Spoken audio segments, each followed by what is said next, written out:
Well, sweet vape flavours could be banned under a major crackdown. That's according to Health Secretary Steve Barclay, who's launched a public consultation on the issue today. It's all part of the government's aim to create, a smoke-free generation and follows the Prime Minister's plans to increase the smoking age by 1 year every year to lead to a rolling ban.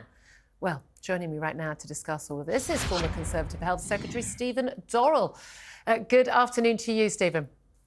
Good afternoon, Julia. Thanks for joining us. Well, look, the rolling smoking ban is also part of this consultation. We'll come to that in a few moments. Let's talk about vaping first, because there's no doubt at all that vaping is a very big concern for people. There seem to be a couple of concerns. One is that something like 1 in 5 teens have now, in surveys, admitted they have tried vaping. It's a very big issue in schools, big issue for parents of teenagers. The concern that kids who perhaps wouldn't otherwise have taken up smoking are now getting into vaping. It's not as dangerous, but it's not something parents want our kids to be doing. But also an issue with litter, as we've had with the little mini silver gas canisters as well. There's actually people just don't want to have these things littering the place. OK, so is the answer banning the flavours, the bubblegum flavours and the pink and purple and glittery disposable vapes that are on sale that appeal to youngsters? Is that the answer?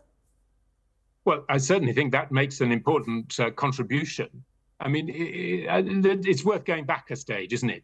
Vaping was introduced because it was said to be less damaging than smoking tobacco, and it was therefore a substitute for people who had already taken up smoking. And there was a justification for vaping that it helped people give up smoking tobacco. It then became a product that was promoted to people who'd never taken up tobacco, and was going down the age range to include people to whom it was illegal to sell tobacco. Now, and there were the inadequate controls and restraints, it seems to me, to protect minors, children, against those activities. And what Steve Barclay is seeking to do today, as I understand it, is essentially to increase the regulatory constraint on selling vapes to people who for whom vaping was never actually originally introduced. No. It's now seen as a kind of substitute. But this is the bit I don't understand. I mean, there are just so many shops cropping up in everyone's local high streets with these brightly coloured disposable vapes, these elf bars and things like that. And we see routinely, kids in school uniform walking around the street in the afternoons and the evenings with these vapes. But it is illegal to sell them already to under 18s. So surely the answer to this is, oh, my God, this is crazy. This is just off the top of the head. I'm not an expert. Why don't we crack down on the people selling them to teenagers? I couldn't put it better myself, Julia. You get caught out selling to a 16-year-old, you get 1 warning. The second time you're caught, you lose your licence, your shop's closed down, your livelihood's gone. That will motivate the stopping of those sales. I agree with all of that. At the moment, vaping is a perfectly legal activity within age ranges and so forth. So the other question is the people who produce the vapes. If you produce a vape with strawberry flavour and sort of teenage-style promotion, it's pretty obvious who that's targeted towards, i.e. an illegal purchaser.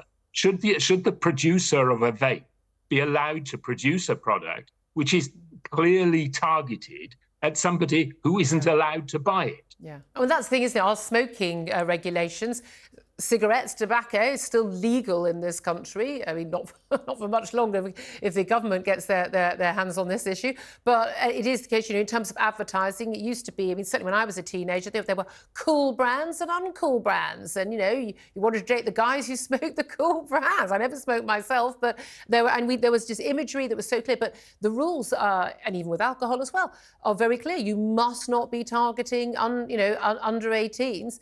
And even with alcohol, it's over 25. So no one in the advert should be looking like they're having a happier life or more sexually or romantically successful because they're having alcohol. Cigarettes now, you can't advertise anything. They've just got pictures of people's horrible blackened lungs on them and they're sold, behind at the counter in the supermarket. Now, I mean, there's no reason why we shouldn't treat vape products in the same way, is there?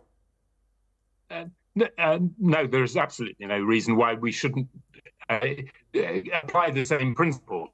I mean, I think we need to preserve the fact, because we should base all of this on evidence. The evidence is that if you're a tobacco smoker, if you're already a tobacco smoker, you reduce the risk to your health if you vape rather than smoking tobacco. You reduce the risk to your health, of course, even further if you don't vape either.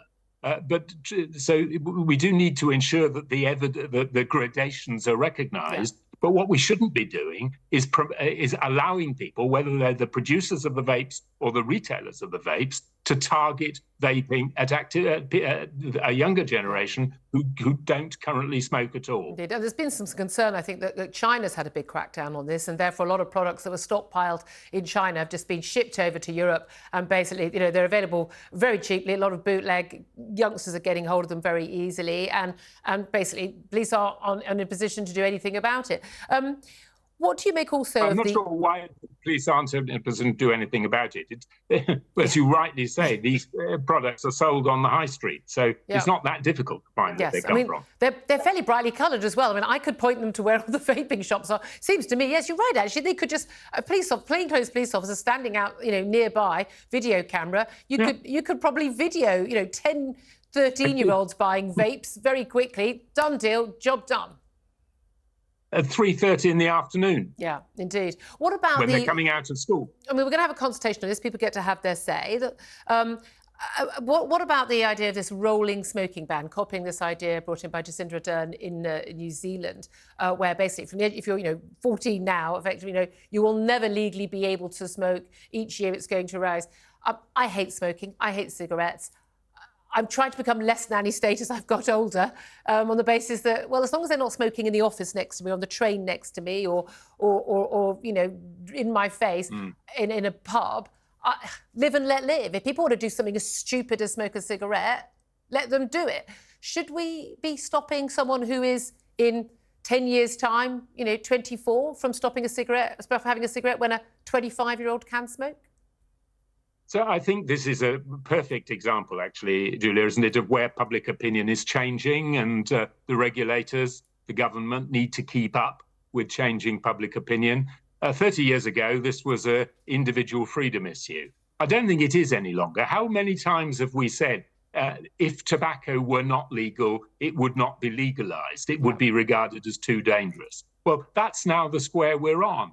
We're on the square that it shouldn't be legal to people who haven't previously done it. We shouldn't say to people who've made that choice and are already smokers, it suddenly becomes illegal. But we should be accepting the consumer protection responsibility of preventing other people getting themselves into the same position. OK, thank you, Stephen Dorrell, former Conservative Health Secretary. Appreciate you joining us. Let's come back to Charlie Rowley, who's a former government advisor and is a commentator now. So on vaping, first of all, look, you see it everywhere, don't you, youngsters? And given that basically smoking was pretty much dying out among young people, not cool. Not a cool thing to do anymore. Haven't got your cool brand packaging.